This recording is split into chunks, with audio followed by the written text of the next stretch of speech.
בסדר גמור, לשם ייחוד קודשה ברך הוא שכינתה, דחילו ורחימו דחילו.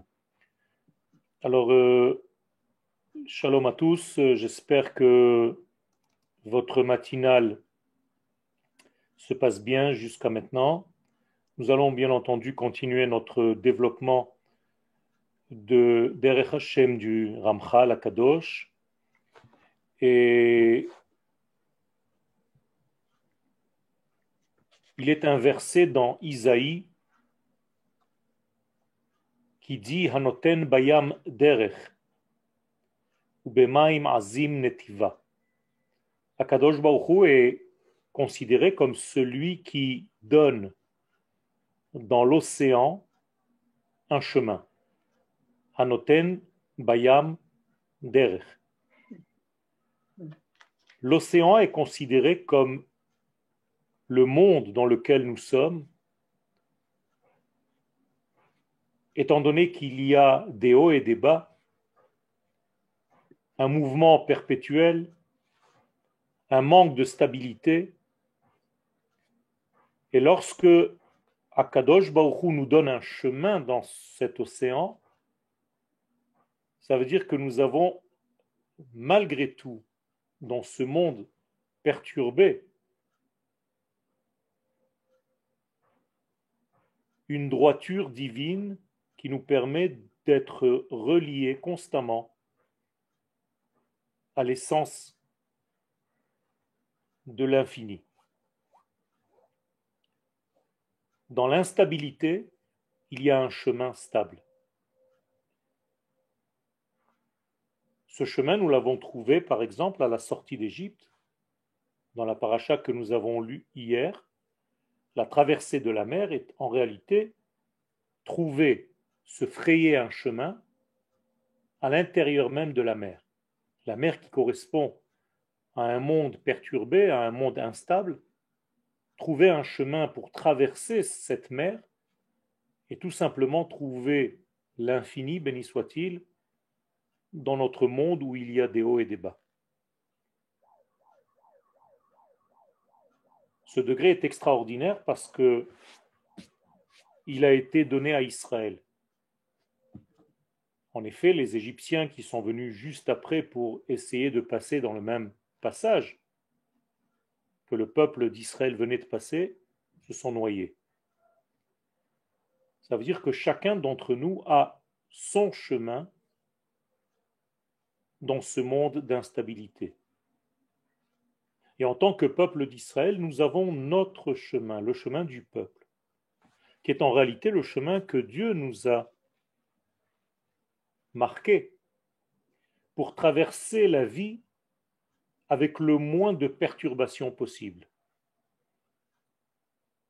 C'est ce qui s'est passé à la sortie d'Égypte et c'est ce qui se passe en réalité lorsque nous nous réconcilions avec notre essence première. En effet, pour traverser la mer et dire ce fameux chant que nous avons chanté hier, il fallait être relié à son essence. On ne peut pas dire un chant si on n'est pas dans la stabilité, dans la droiture. D'ailleurs, le mot chant en hébreu tire sa racine dans le mot yachar. Yachar, ce sont les mêmes lettres que shir. C'est-à-dire que pour chanter, il faut toucher la droiture divine. Il faut être relié à l'essence même. Et au moment où ça se passe, je retrouve mon identité. Donc je suis prophète dans ma structure première. Ma nation est une nation de prophètes.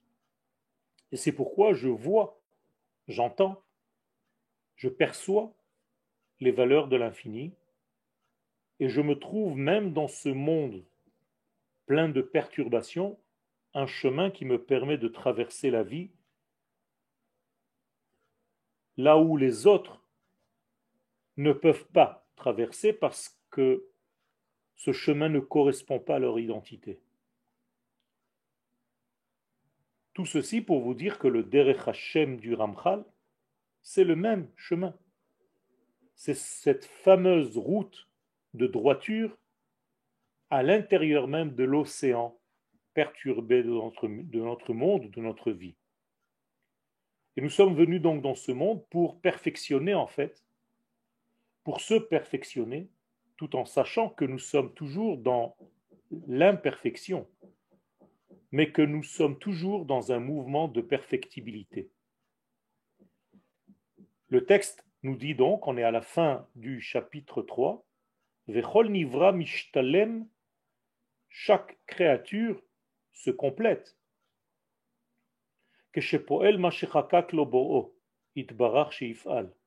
Lorsque cet élément est fidèle à ce que le créateur de cet élément a voulu de cet élément au moment de sa création. Autrement dit, lorsque j'agis dans ce monde d'une manière fidèle à ce que je suis dans mon essence, je me perfectionne. Et inversement, au moment où je ne sais pas qui je suis, où je m'éloigne de mon identité profonde, je m'éloigne non seulement de moi-même, ni des valeurs du Créateur, je m'éloigne de la possibilité de me perfectionner. Veomnam, au moment où la neshama est sortie du corps, au moment où la neshama sort du corps, ou belechta el olam neshamot, lorsqu'elle va vers le monde des âmes, là-bas la neshama se retrouve avec les autres neshamot qui complètent une vision globale de ce grand soleil qui s'appelle l'Assemblée d'Israël, qui rayonne en 600 000 âmes qui elles-mêmes se subdivisent dans leur rayonnement au nombre d'enfants d'Israël qui se trouvent dans le monde. Eh bien, au moment où la Neshama repart vers le monde de ces âmes, là-bas elle éclaire de sa pleine lumière. Bien entendu, son éclairage, sa vision des choses dépend aussi de ce qu'elle a fait, ce qu'elle a subi lorsqu'elle était dans le corps dans ce monde. Et ce qu'elle aura atteint là-bas, Kolzman Heyota Sham, pendant tout le moment où elle passe là-bas, Mitrazeket, elle se renforce, Mima Shenitral Shabaguf, par rapport à ce qu'elle s'était affaiblie par rapport au corps. Nous ne parlons pas, bien entendu, de l'essence même de la Neshama, qui, elle, ne subit aucune faiblesse, mais du pouvoir d'éclairer. C'est-à-dire que même la Neshama a des vêtements avant de pénétrer dans le corps. Il faut savoir que le corps n'est qu'un vêtement pour la Neshama, mais avant de rentrer dans ce corps, la Neshama a d'autres vêtements, beaucoup plus subtils que le corps humain. L'un d'entre eux, de ces vêtements, s'appelle le tselem. Vous avez sûrement entendu parler de cette notion. Eh bien, le tselem, c'est en réalité le vêtement de la neshama avant que la neshama, avec ce vêtement, entre dans le corps humain qui, lui, est encore un autre vêtement, qui s'habille d'ailleurs avec d'autres vêtements, les vêtements que nous portons. Vous voyez qu'il y a beaucoup d'habillage sur notre neshama. Les vêtements que vous portez sont des vêtements sur un vêtement qui s'appelle votre peau, qui est le vêtement sur un autre vêtement qui est toute votre chair.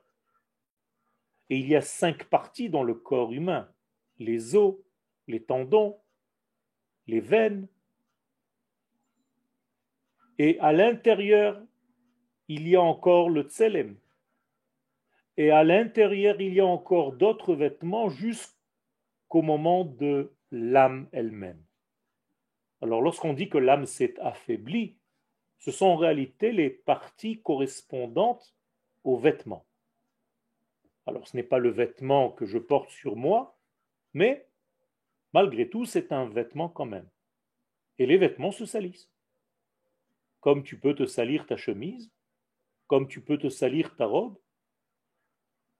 eh bien, les vêtements de la Neshama se salissent et doivent passer par un élément qui les lave, qui les nettoie, qui les ramène vers leur structure première et qui les renforce à nouveau.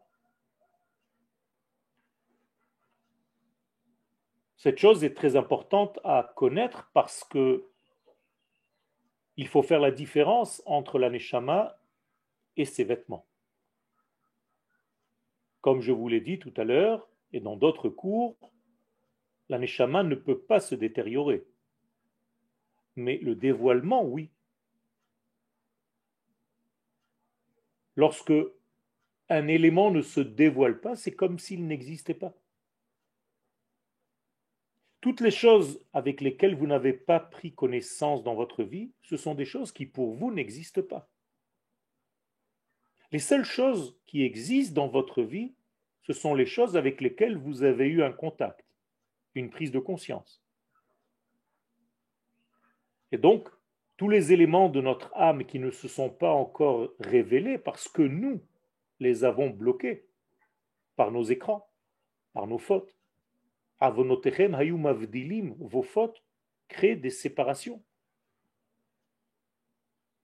Eh bien, tous ces éléments doivent se compléter, puisque c'est un manque.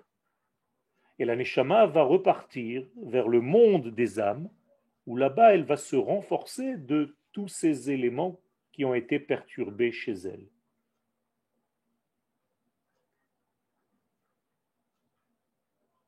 Et donc là-bas, elle va se renforcer Mima shenitchalsha bagouf, à cause de tous les faiblesses inhérentes au corps.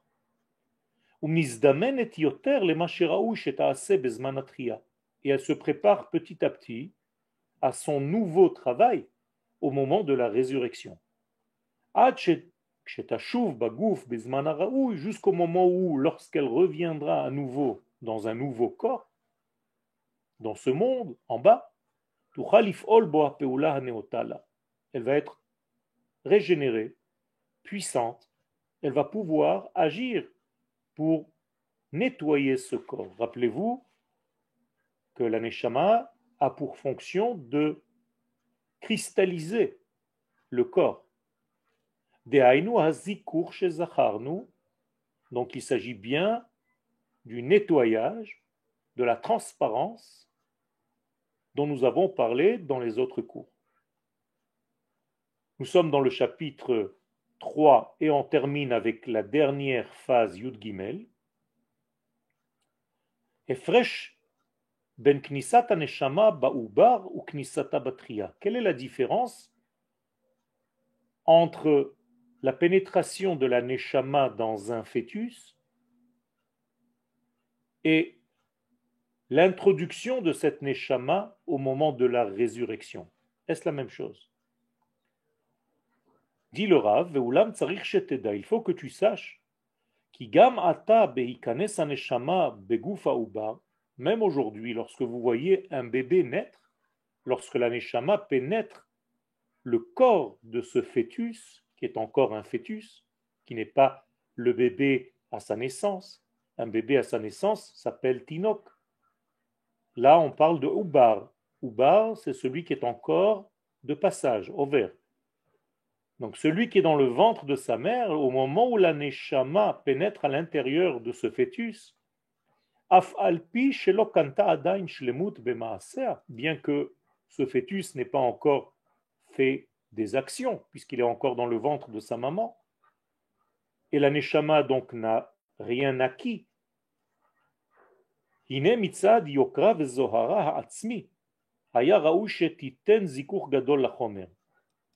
Étant donné qu'elle est limpide, pure, très puissante, puisqu'elle a passé un moment de nettoyage dans le monde des âmes, au moment où elle va pénétrer ce fœtus, elle va lui donner une lumière extraordinaire qui va déjà clarifier la matière.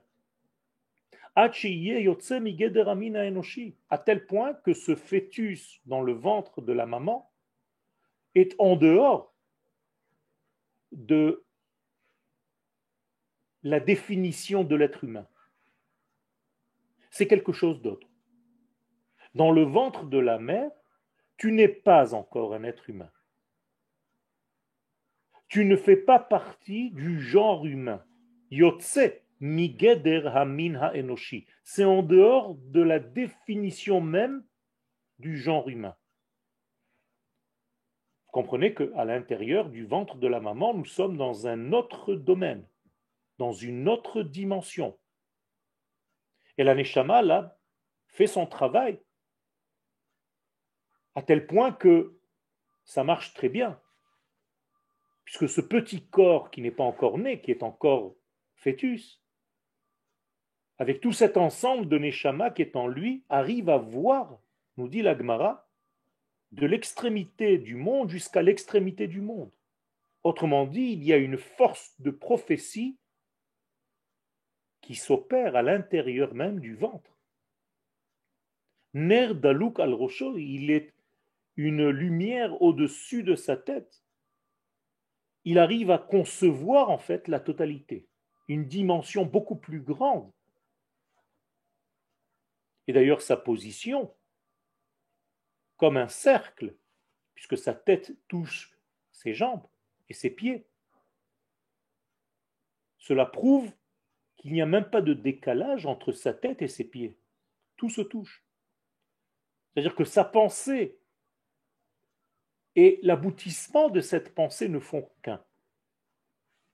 Contrairement au moment où la naissance se fait, le bébé s'allonge, il devient droit, et la distance commence à grandir entre la tête et les jambes. Omnam gzerato idbarach koveshet ota. Malgré tout, pour ne pas que la neshama puisse complètement purifier ce petit corps qui est encore à l'état fœtal, Dieu a décrété de limiter la fonction de cette neshama sur ce petit corps. On appelle ça koveshet. Kovesh, c'est-à-dire c'est comme si Dieu empêchait par une puissance de Gevura le fait que la neshama puisse éclairer et transpercer complètement ce petit corps. Et donc, que fait l'Éternel? Il diminue la force de cette neshama, la force de cette grande lumière, pour donner en réalité une mesure à ce qu'elle peut faire comme éclairage. Et déjà, comme cela, nous avons vu tout à l'heure que le fœtus est déjà dans un état prophétique. Et tout ceci, c'est parce que Dieu a limité l'action de cette neshama dans ce petit corps. À tel point que Dieu ne veut pas que cette neshama éclaire de sa pleine lumière, pour ne pas que se diffuse à travers elle, par elle, inyanze, cette chose-là, cette puissance-là. Donc il y a ici une forme de contrôle divin pour ne pas que la neshama puisse complètement finir son travail de nettoyage de ce petit corps qui n'est même pas encore né. Aval teshev shama lota be'atzma. Et donc elle est installée là-bas. Lota, ça vient du mot lot, qui veut dire en hébreu un écran. Donc lota, elle est recouverte, be'atzma. Il y a comme une puissance qui la couvre, qui empêche sa lumière de se dévoiler complètement, à sa pleine puissance, à son plein régime. Be'oto shi'ur, donc tout ceci est limité comme un shi'ur, comme une mesure, à mitztarech, selon ce qui est nécessaire, les filles hakavana ha'elyona, selon la pensée divine qui, elle, sait ce que ce corps devra faire lorsqu'il va naître dans ce monde. Avec des mots simples, le Rav nous a ici décrit quelque chose d'extraordinaire, c'est que Akadosh Baruch Hu prépare en fait le corps qui va naître en le rendant limpide, mais jusqu'à une certaine mesure, pour ne pas gâcher en fait le travail que cette personne aura à faire au moment de sa naissance et durant toute sa vie. Et tout ça, ce n'est connu que par Akadosh Baruch Hu lui-même. Il sait combien et à quelle mesure. Upoelet bagouf beoto haseder, et donc cette neshama va agir sur ce corps qui est encore fœtus avec le même ordre, vehashiur, avec les mêmes mesures, hanirtse michochmato itbarach, tout ceci selon la sagesse d'Akadosh Baruch Hu béni soit-il. Il est le seul à savoir quelle quantité de limpidité cette neshama doit avoir en sortant au moment de l'accouchement. והנה כפי מעשיה הטובים שעושה והולכת, היה לה להתפשט ולהזדהר, כמו שכתבנו. Donc la neshama aurait dû éclairer totalement, comme nous l'avons expliqué tout à l'heure. ואז היה מגיע ממנה הזיכוך לגוף. Et donc, si elle faisait ce travail pleinement, sans cette limitation divine, le gouffre, le corps aurait été complètement transparent, translucide. Plus de différence entre la neshama et le corps. C'est d'ailleurs ce qui se passera au 8e millénaire. Lorsque le monde entrera dans le 8e millénaire, eh bien, il n'y aura plus de différence en fait entre le corps et l'âme. Veomnam, les fiak zera shebiarnu lemala. Et selon ce qu'on a expliqué de la xéra, c'est-à-dire de la décision divine qui a décrété la mesure de l'éclairage de l'âme et pas plus, loïtachen la zé. Ce n'est pas possible, on l'a bien compris, le Rav répète en fait, sous d'autres formes, il n'est pas possible dans cette condition-là, puisque c'est limité, que le corps soit complètement transparent, puisque la neshama n'a pas fini son travail. Akadosh Baruch Hu l'habille d'un vêtement qui empêche sa lumière d'opérer sur le corps. Vous savez que cette neshama qui opère sur le corps, c'est aussi la lumière de la Torah. Quand nous étudions la Torah, c'est une lumière, mais cette fois-ci, c'est nous qui le voulons. Au moment où nous sommes dans un cours, par exemple maintenant, nous ne sommes pas les mêmes après le cours qu'avant le cours. La lumière de la Torah, par les lettres de la Torah, par l'éclairage de cette lumière qui vient de la sagesse divine, puisque la Torah est liée à la sphère de Chokhmah, bien ça change l'homme, ça change la femme, ça change celui qui l'étudie, ça le transforme. On ne te demande pas à un étudiant de yeshiva d'accumuler des connaissances dans la Torah. On lui demande de changer. Et si la Torah ne le change pas, c'est qu'il n'étudie pas d'une bonne manière. C'est se moquer de la Torah que de considérer qu'elle est là que pour nous donner des informations. La Torah est là pour nous transcender, pour nous transporter, pour nous changer complètement. Au bout de quelques années d'études, je dois être un autre homme, une autre femme. Donc, étant donné que la neshama n'a pas fini ce travail, elle ne peut éclairer vraiment de sa pleine lumière que lorsqu'elle est dans le monde des âmes, parce que là-bas, tout est grande lumière. Il n'y a pas de corps à purifier en fait. Et en revenant donc dans le corps, après la résurrection,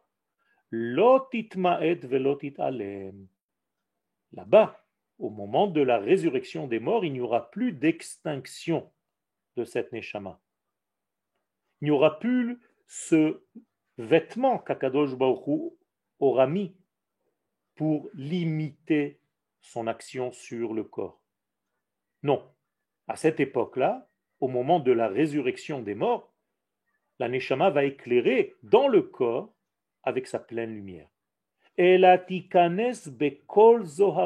Voilà. Elle pénétrera dans ce corps avec toute sa splendeur. ou bechol kocha, avec toutes ses puissances, toute sa force. Ve'az, alors que se passera-t-il? Miyad tezakech et agouf. Vous comprenez qu'en réalité c'est instantané. Le corps sera purifié immédiatement. Agoufaou, zikur gadol, à tel point qu'on n'arrive même pas à imaginer aujourd'hui ce que ça veut dire. Ça veut dire qu'on va arriver à un état de connaissance tellement grand que on aura une vision comme cette vision devrait être dans la source des choses. Aujourd'hui, on est très très limité. Qu'est-ce qu'on dit aujourd'hui? Dans Eshetraïl, vous chantez Eshetraïl le vendredi soir, quand vous n'êtes pas trop fatigué. Alors vous dites, dans le Eshetraïl, Noda Bashearim Baala. Qu'est-ce que ça veut dire Noda Bashearim Baala? Son mari est connu dans les entrées de la ville. Ça ne veut rien dire. Il faut comprendre de quoi Shlomo HaMelech nous parle. Il nous dit Noda Bashearim Baala. Son mari ici, c'est Akadosh Baruch Hu. Comment Akadosh Baruch Hu est perçu dans ce monde? Bashearim. Selon des mesures, Bashiurim.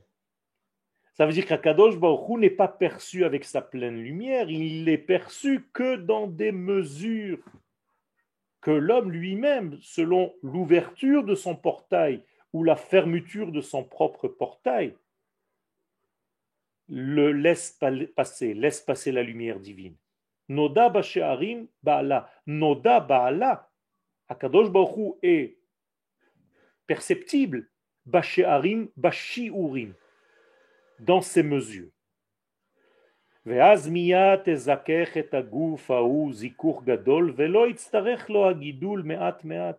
aura plus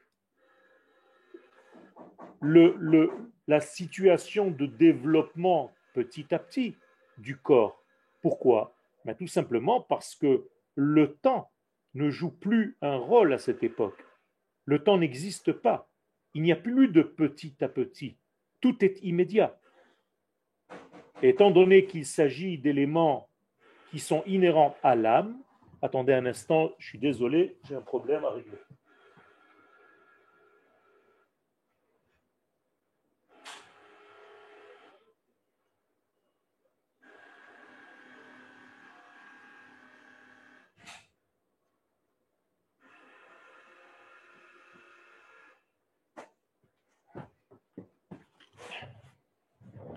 Excusez-moi, je reviens. Donc, étant donné que le temps n'opère plus, eh bien, la neshama va faire son effet sur le corps immédiatement. Il n'y aura plus de rythme, de lenteur qui correspondait au corps jusqu'à présent. Donc, il n'y a plus de me'at, me'at. Dans le mot me'at, d'ailleurs, en hébreu, qui veut dire un peu, que vous le sachiez, ça vous serve aussi d'ulpan, ça vient du mot couvrir. Me'at, c'est ma'ate. Ma'ate en hébreu veut dire un écran. Donc, lorsqu'il y a marqué me'at, pourquoi c'est petit à petit? Parce que c'est couvert, couvert. Donc, me'at, me'at veut dire couvert, couvert. Ne fait pas son travail de transparence. Shetzarich ata la yeladim, comme il faut maintenant pour des enfants, pour faire grandir un enfant. Regardez le temps que cela demande. Donc toute cette éducation n'est plus. C'est immédiatement ce qu'on appelle la grandeur, gadlut. Et la miyad bishato ta'irbo. Immédiatement, qui a donné naissance immédiatement, ça vient du mot miyad. C'est les mêmes lettres en français, immédiat. Donc miyad, c'est immédiat. Bishato ta'irbo, la neshama va éclairer le corps tout de suite. Umiyat zakkeche zikur gadol, et le corps sera purifié immédiatement, complètement.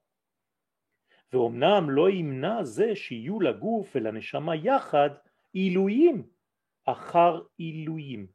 Ne croyez pas que c'est terminé.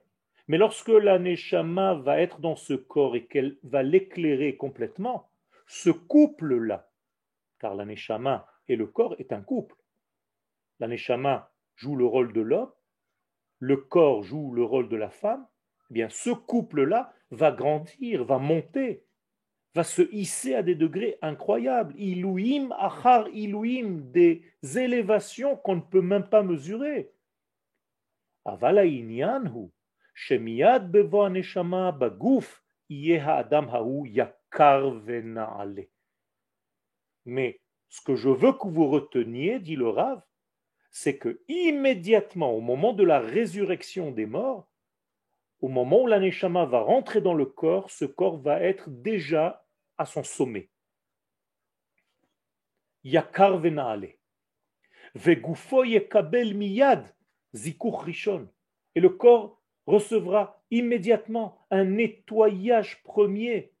Yit'ale bo mikol ma shehaya kol yemei chayav harishonim. Et il va dépasser en un instant tout ce qu'il aura vécu dans toutes ces Gilgulim auparavant, tous ces passages qui ont pris des vies et des vies, des centaines d'années, des milliers d'années. Mais tout ceci se fera en un instant. Ça veut dire qu'il va commencer par l'étape ultime, la plus élevée.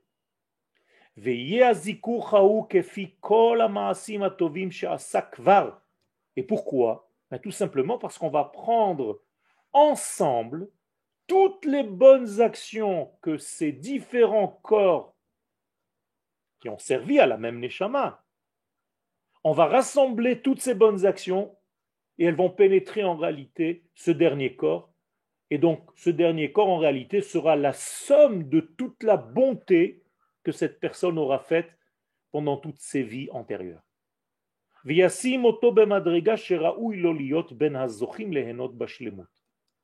donc les personnes vont se hisser, vont se placer directement parmi les personnes qui ont eu ce mérite de grandir et d'être dans cette perfectibilité, dans ce semblant de perfection. Je répète que la perfection n'existe pas, mais on s'y approche. Une fois ce stade dépassé, les deux ensemble, la neshama et le corps, vont encore monter, des élévations suivies d'autres élévations, comme cela revient à ceux qui sont à ce niveau-là. Est-ce qu'il y a des questions avant que nous commencions le Perek prochain, Perek Dalet? Je vous écoute. Non, c'est d'accord. Ok, alors... Si, Rav. Ken, alors je vous écoute. Vous avez dit tout à l'heure qu'il n'y aurait plus de Mehat Mehat, il n'y aura plus de temps. Nachon. Mais le corps, quand il va apparaître comment alors, puisqu'il ne grandira plus? Le corps lui-même aura changé de structure qui ne sera plus dépendante du temps. Comme, d'ailleurs, c'était le cas chez Adam et Ève avant la faute. Il y avait un corps, mais ce n'était pas le corps que vous connaissez aujourd'hui. C'était un corps qui était lumineux, un corps qui ne subissait pas en fait ni le vieillissement, ni quoi que ce soit, ni la maladie, ni bien entendu la mort. Qu'est-ce que c'est que la mort? La mort, c'est une exagération de la maladie. Et la maladie, c'est une exagération du chol, du profane. D'ailleurs, en hébreu, c'est très simple. Vous avez le chol, le profane, et s'il est outre mesure, il devient cholé, malade. Et si c'est exagéré, il devient halal, la mort. C'est la même chose, c'est la même racine. Donc, il y aura un autre corps, un corps translucide, un corps transparent qui n'est plus soumis au monde aléatoire des hauts et des bas. Ok?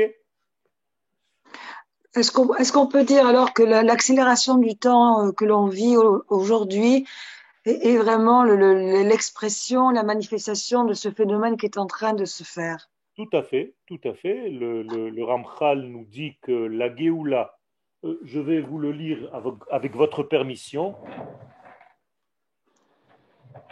dans la Kabbalah du Ramchal, il y a en fait des éléments qui précisent tout ce que nous sommes en train de vivre jusqu'à la fin des temps. Et il nous dit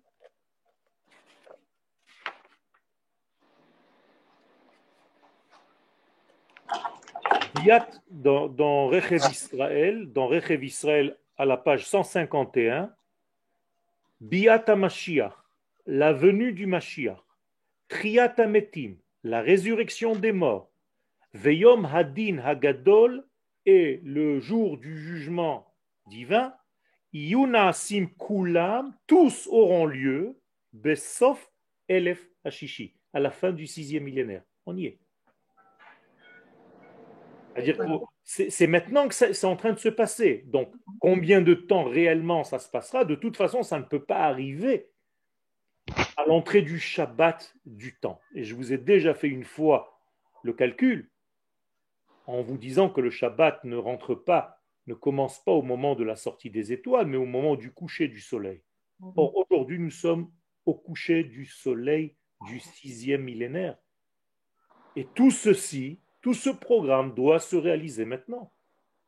Donc tout ce que nous sommes en train de subir aujourd'hui, c'est une préparation à tout cela, même si on ne comprend pas.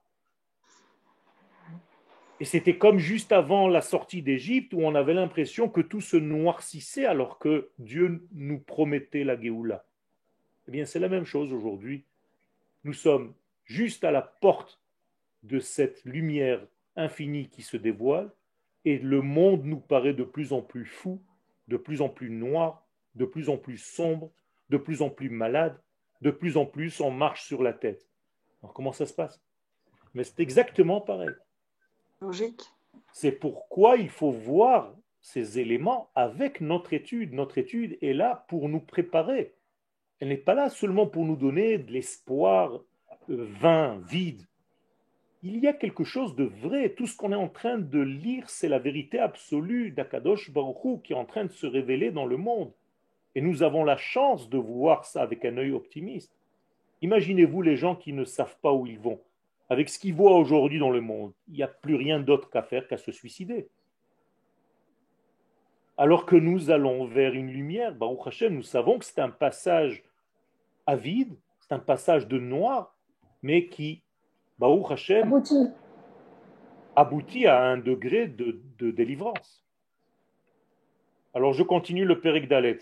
Dis Anita, oui, je t'ai vu. Je suis un peu troublée par cette image que vous nous avez donnée de ce corps et âme ensemble. Alors, ils n'auront plus un aspect physique, ils seront comme des entités lumineuses. Ce ne sera pas les corps qu'on voit aujourd'hui. Je ne sais pas, personne ne le sait, mais c'est possible aussi qu'ils aient la forme que nous avons aujourd'hui, puisque dans le monde des Neshamot, dans certains textes, on nous dit que ça dépend ce que l'homme était dans ce monde, il ressemble là-bas à l'aspect de ce qu'il y avait dans ce monde.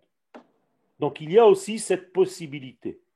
Je ne veux pas vous faire peur, mais Rabbi Chaim Vital, dans l'un de ses livres qui s'appelle Ruchot Mesaprot, pas Ruchot Mesaprot, ça c'est Rabbi Yehuda Ptaya, mais Rabbi Chaim Vital nous explique dans son livre de Chezionot, Sefer HaChezionot, son livre de rêve, où on lui a donné l'image de ce à quoi ressemble la personne dans le Olam Haba.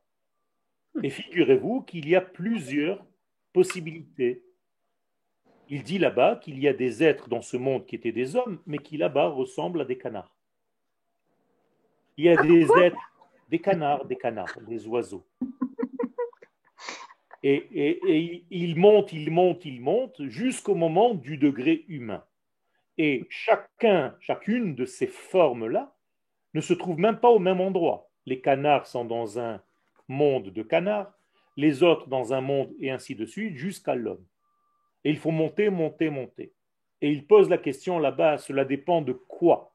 La forme que tu auras là-bas, de l'étude que tu auras eue de la Torah dans ce monde.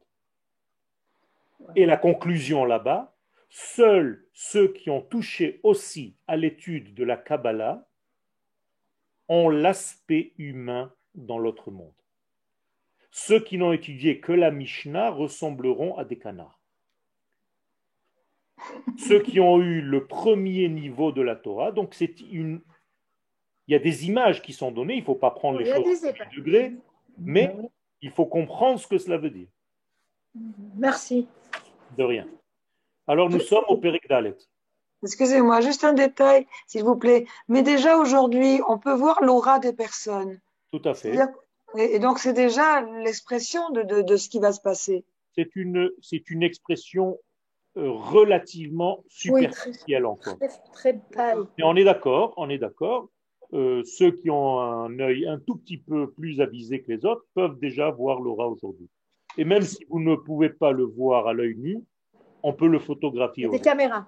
Il y a des caméras ok, qui peuvent filmer Pour l'aura, l'autre tour. Pour l'autre tour. avec Ok. des caméras qui ont une lumière spéciale et un fonctionnement spécial. Vous pouvez rentrer dans un centre et sortir avec l'image de votre aura au niveau de vos doigts de pied et de vos doigts de main et de votre aspect d'une manière générale. Et selon la lumière de cette aura, on peut savoir, parce que ça change constamment, dans quel état vous êtes au moment même où on vous a filmé. Je continue. D'ailleurs, ça s'appelle des photos Kyrian. Ouais, c'est l'un qui l'a inventé. Okay. L'homme a été doté d'une intelligence qu'Akadosh Baruch Hu lui a permis de faire avancer la science. Et cette avancée de science, cette combinaison de molécules et de chimie, ça fait partie aussi du dévoilement divin à travers les hommes. Aleph. Bematzavo shel ha'adam ba'olam hazeh yibachanu bet inyanim. L'homme, dans sa situation dans ce monde-là, dans lequel nous sommes, on observe 2 degrés. Trunat atzmo shel ha'adam bechalakav ou beharkavatam. D'abord, premier degré, c'est truna, c'est-à-dire comment on dit une truna en hébreu, en français? Euh, Bon, une forme, une qualité. on va dire une qualité de l'homme avec l'assemblement de ses parties, c'est-à-dire la fonction qui le construit. 2, ve'amakom asher hu musambo bechol ma shemitlavelo. Et le lieu dans lequel il se trouve. Donc vous voyez qu'il y a ici 2 éléments essentiels selon le Ramchal. Ça veut dire que l'homme change de situation intérieure, ses qualités vont changer selon la combinaison de son être et le lieu où aura lieu cette combinaison, c'est-à-dire là où tu vas te trouver physiquement dans ta vie. La transformation. Tout va changer l'être. C'est pourquoi nous disons Meshane Makom, Meshane Mazal. Lorsque tu changes de lieu, tu renais, complètement tu changes. Et surtout, si ce lieu correspond à ta nature, comme un homme d'Israël sur la terre d'Israël. Ce n'est pas le même. Bête, Trunata Adam Baolam Hazeh. La fonction de l'homme et la qualité de l'homme dans ce monde, lorsqu'on parle de l'homme lui-même, Aleph, Shenit, Rachvu bo, Bet Hafachim. Nous avons déjà expliqué que l'homme est fabriqué de 2 inverses, 2 formes inverses. Dehainu aneshama, ve'aguf. Donc il y a d'un côté l'âme, de l'autre côté le corps. C'est d'ailleurs un miracle, cet accouplement. Je vous ai dit tout à l'heure que c'était un homme et une femme. Comment est-ce que l'âme et le corps se marient? Comment est-ce que l'âme qui n'est pas étouffée, qui n'est pas mesurée, comment est-ce qu'elle rentre dans cette mesure corporelle sans vouloir s'échapper à chaque instant? C'est en soi un miracle. cette harkava, là, cette combinaison âme-corps, est un miracle en soi, à chaque instant. D'ailleurs, c'est sur ce miracle que nous disons ou mafli la asot.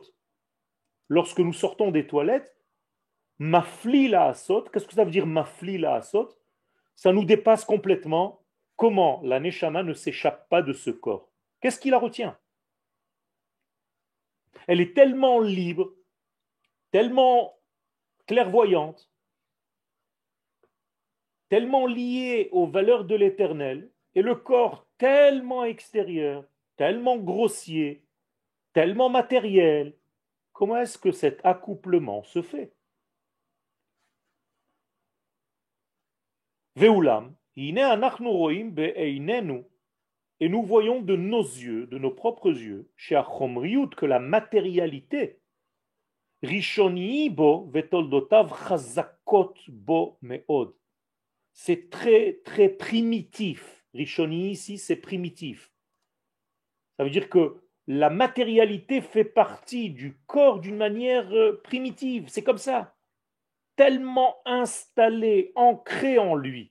Mais od, tout simplement parce que après sa naissance, immédiatement, kimat kulo chomri, il est complètement, presque complètement, à 100% matériel. Même son intelligence n'est pas encore en place. Un bébé qui vient de naître, si sa maman ne vient pas pour le nourrir, il meurt en quelques heures. Il n'a aucune puissance, aucune force, aucun intellectuel, aucun degré, si ce n'est qu'un morceau de matière, contrairement à l'animal qui, lui, en quelques minutes, se met déjà sur place et devient ce qu'il va être toute sa vie. Eh bien, l'enfant qui naît n'a presque rien au départ, très peu. Et c'est seulement lorsqu'il va grandir, son intellect va grandir avec lui. D'ailleurs, vous savez que on peut mesurer l'entrée de la neshama dans le corps. La neshama n'est pas rentrée complètement dans votre corps. Vous savez ça ou pas?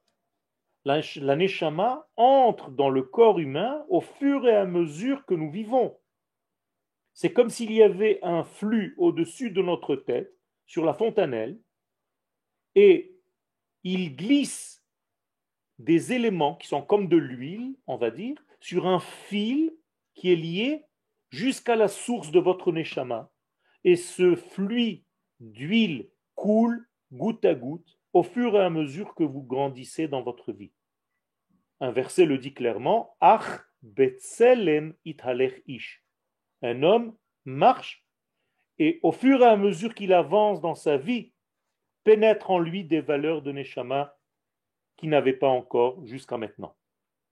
Et donc chaque jour, nous nous remplissons d'âme. Par exemple, un bébé qui est au départ de sa vie, l'âme n'est tellement pas rentrée en lui qu'il ne peut même pas s'asseoir, il est couché. Alors la neshama va rentrer, quelques jours après, il va commencer à bouger ses bras et à les regarder. Ça veut dire que la neshama a pénétré et est arrivé déjà au niveau des bras. Et après au niveau des jambes, c'est pour ça qu'il peut lever les pieds et commencer à se toucher les pieds. Il commence à découvrir son corps. Pourquoi? Parce que sa neshama est en train de rentrer. Et lorsque la neshama est encore plus entrée dans le corps, il arrive même à s'asseoir. Mais il n'arrive pas encore à marcher parce que la neshama n'est pas descendue encore aux jambes. Et au moment où la neshama aura atteint les jambes, il va se lever et elle va commencer à marcher. Vous comprenez comment ça marche? Et toute notre vie, ça continue dans ce degré-là. Et chaque jour de votre vie, vous devez être donc beaucoup plus rempli que la veille. Il ne s'agit pas de vous lever aujourd'hui avec la même quantité, entre guillemets, d'âme que vous aviez hier soir en allant dormir. Chas v'shalom, ça veut dire que vous n'avez rien fait. Ça veut dire que c'est un jour perdu. Et c'est pour ça il est dit de Abraham, Abraham zaken ba bayamim. Il est venu avec tous ces jours. Ça veut dire qu'il n'y avait pas un jour où la neshama n'est pas rentrée un tout petit peu plus dans son corps pour révéler encore d'autres degrés. un supplément d'âme que nous recevons chaque jour. Donc, vechazak bechol echad kefi inyano. Et donc, la neshama va rentrer dans le corps, et c'est d'ailleurs ce qui se passe quand vous avez, par exemple, parfois des moments d'angoisse, de mal-être, d'anxiété. Vous allez chez quelqu'un qui vous fasse un pidyon nefesh. Vous avez déjà entendu parler de cette notion? Eh bien, le pidyon nefesh, c'est exactement cela. C'est que le Rav en question qui sait faire ce pidyon va tout simplement faire réinjecter un supplément d'âme dans le corps parce que apparemment ce corps est en train de se vider de son âme.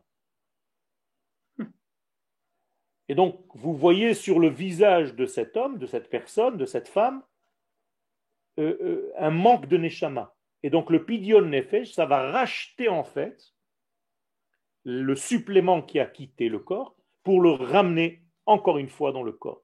Et là, il y a immédiatement un renouveau d'intensité, de vitalité. Et même le visage reprend sa couleur. Et c'est ce qu'on appelle en réalité ce pidyon. Donc, il y a des changements dans notre vie. Quand vous avez peur, ce n'est pas seulement votre corps qui se contracte. Même la neshama à l'intérieur de ce corps, au niveau de ses vêtements, il y a une contraction, comme si elle perdait 1/5 de sa puissance. Et donc, vous commencez à être dans une panique, vos orifices, vos conducteurs se bouchent, se rétrécissent, et le flux de la neshama n'arrive plus à couler, n'arrive plus à vous traverser. C'est ce que cause la peur. Et au moment où vous avez guéri de cette peur, vous vous réouvrez à nouveau, et il y a un flux de neshama beaucoup plus puissant qui vous traverse. C'est une machine extraordinaire, le corps et la neshama. Si on savait, c'est extraordinaire ce qui se passe. Ve'al kol panim lo yasur hachomriot mimishol bo umehatot oto el inyanav. Et malgré tout, dit le Rav, même si la neshama est entrée dans le corps et qu'elle entre dans le corps au fur et à mesure de sa vie, la matérialité ne disparaît pas complètement. Parce que Akadosh Baruch Hu nous a voulu dans ce monde. Donc, il faut faire avec ce que nous avons, avec notre corps. Il ne s'agit pas donc de fuir le corps. Ne négligez pas vos corps. Beaucoup de gens font attention à leur neshama, mais pas assez à leur corps. Et il faut faire attention aux deux. Et donc, si la personne augmente dans la chokhma en réalité, c'est ce qu'on appelle papa. Dans les lettres du nom de Dieu, c'est la lettre Yud. La première lettre Yud, c'est ce qu'on appelle la chokhma. Donc, si la personne grandit dans cette sagesse divine, ve'yelumad ba ve'itchazek bidrachea, et qu'il commence à véritablement grandir par son étude et se renforcer dans son chemin, car c'est ce chemin qui fait vivre la personne.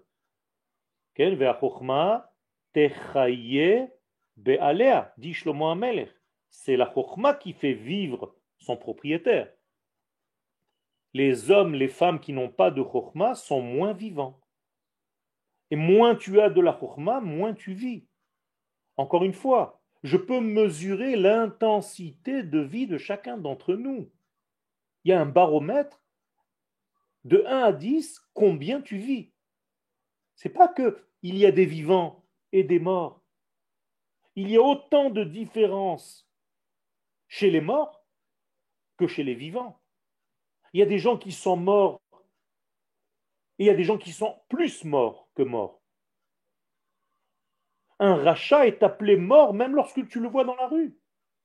Et pourtant, il est vivant, apparemment. Alors qu'un tzaddik, même après sa mort, est considéré comme un tzaddik. Donc, il y a ici des notions qui sont plus ou moins vitaux. Vous ne vivez pas. Vous êtes en ce moment 20 personnes à m'écouter. Vous avez ici 20 mesures de vitalité. Chacun d'entre vous est en train de vivre avec une autre intensité. Il faut le savoir, ça.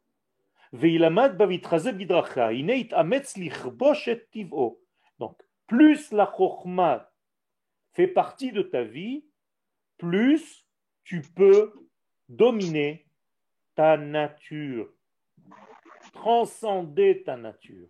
Regardez, le peuple d'Israël est sorti d'Égypte et immédiatement il y a une transcendation de la nature. Transformation totale. Comment est-ce que la mer s'ouvre? Ça ne veut rien dire, c'est pas logique. Le peuple d'Israël est arrivé à un degré où même la mer peut s'ouvrir face à lui. C'est énorme. C'est énorme. Ça veut dire qu'on a changé la nature. D'ailleurs, c'est ce qui a impressionné Yitro. C'est pas la sortie d'Égypte. Les sages posent la question, qu'est-ce qu'il a vu pour venir aussi vite, courir vers le peuple d'Israël alors qu'il était le prince de la Avodah Zara, le plus grand prince du monde. Kriyat Yamsouf et Milchemet Amalek. Il a vu deux choses, l'ouverture de la mer et la guerre de Amalek. Quel est le dénominateur commun entre les deux? C'est que tous les 2 degrés là dépassent complètement l'entendement. Ce n'est pas possible de combattre Amalek et ce n'est pas possible d'ouvrir la mer. הרב שאלה, כן. באיזה צורה, כאילו, comment la chokma est reliée à ce grandissement de la neshama que vous venez de parler? Tout simplement, la chokma c'est la vie. La chokma c'est la vie. Ve chokma techaye. On l'appelle au niveau de la neshama. Dans le soleil, le matin, le soleil. Non, mais le matin. Hop là. Au niveau de la neshama, ça s'appelle la chaya. Ok. Donc la chokhma, c'est comme la chaya. Ça correspond à la lettre Yud dans le nom d'Hachem. Et comme je vous l'ai dit, ce degré-là est un degré qui traverse tout simplement. C'est la vitalité même, c'est Dieu en fait, qui circule à travers nous. Et donc à chaque fois que tu étudies la Torah, cette circulation augmente. Donc plus tu es circulé, plus tu es traversé par du divin, plus tu as une intensité de vie. C'est tout. D'ailleurs, c'est une mesure pour savoir si ta Torah est bonne ou pas. Si vous êtes malheureux tout le temps, si vous faites la tête tout le temps, si vous n'êtes pas bien dans votre peau tout le temps, c'est qu'il n'y a pas assez de flux qui vous traverse. Il faut faire en sorte d'ouvrir vos canaux. Certains d'entre eux, apparemment, sont bouchés. Et il faut les déboucher. C'est comme un travail de plomberie. Et au moment où vous débouchez, eh bien, il y a tout qui circule et vous vous sentez beaucoup plus puissant. Ça vous arrive parfois de vous lever et d'avoir l'impression d'avoir la force de lever une montagne. Et parfois, lever un livre, tu n'as pas la force. Tellement tu es mort, crevé, tu n'as plus envie de rien. Mais ça, c'est une traversée de la vie. Comment Kadosh Baruch Hu te traverse? Est-ce que je suis en mode off? Est-ce que je suis en mode on? Je vous l'ai déjà dit, on est on, off. Et chaque fois que tu es on, tu vis. Chaque fois que tu es off, eh bien, tu es off-white. Oui, ça me fait penser à ce qu'on propose, la détoxication du corps. Alors, on a aussi, à travers Tout à fait. Tout à fait. Par exemple, aujourd'hui, vous avez des éléments que vous mettez dans la plante de vos pieds, vous allez dormir avec, et ça nettoie le corps de toute sa toxine, de toutes ses toxines. Hein? C'est quoi ça? Bien sûr. Il y a aujourd'hui un genre de pochette avec du scotch que vous mettez sur la plante de vos pieds, okay, que vous attachez. Alors c'est un pad qui est tout blanc. Au départ, vous vous réveillez le matin, c'est une couleur horrible. Ça veut dire que toute la pourriture du corps s'est nettoyée et est allée se mettre à cet endroit. Et vous faites cette cure pendant 1 mois. Vous respirez d'une manière 10 milliards de fois beaucoup plus forte. Pirsamet.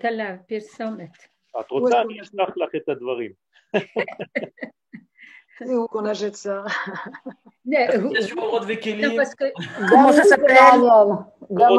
S'il vous plaît, je vous fais une commande groupée. Oui, oui, oui. Très intéressant. On en reparlera, David vous dira, comme ça je vous expliquerai comment ça se passe. D'accord. C'est des cures qui se passent aujourd'hui. Et effectivement, non, nous sommes dans cette situation au niveau individuel et au niveau collectif du peuple d'Israël. Donc, nous allons continuer Bezrat Hashem la prochaine fois. Aujourd'hui, le Rav David n'a pas pu donner son cours, donc j'ai pris sa place au niveau du temps.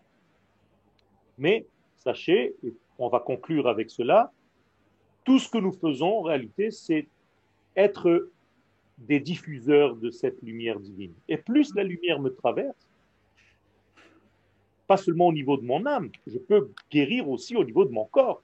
Parce que si je fais du sport et que mon corps fait circuler du sang et de l'oxygène, je suis encore plus sain pour servir à Kadosh Baruch Hu que quelqu'un qui est malade dans son lit. C'est clair. Et c'est la même chose. C'est un soldat de plus, un soldat qui est sain, qui est fort, qui a une puissance. Ben, nous devons être ces soldats au service de notre nation tout entière qui, elle, est au service de l'infini. Merci beaucoup. Amen. Merci, Alors, vous avez une question de Yael Ilouz dans le chat. Est-ce que tous peuvent faire le Pidyon Nefesh? Ceux qui veulent faire un Pidyon Nefesh, qui me téléphonent, qui m'envoient un WhatsApp, bien entendu, je peux leur faire. Ok, Be'ezrat Hashem. Toda Rabba Arav, Shavua Tov. Shalom, uvracha. Shalom.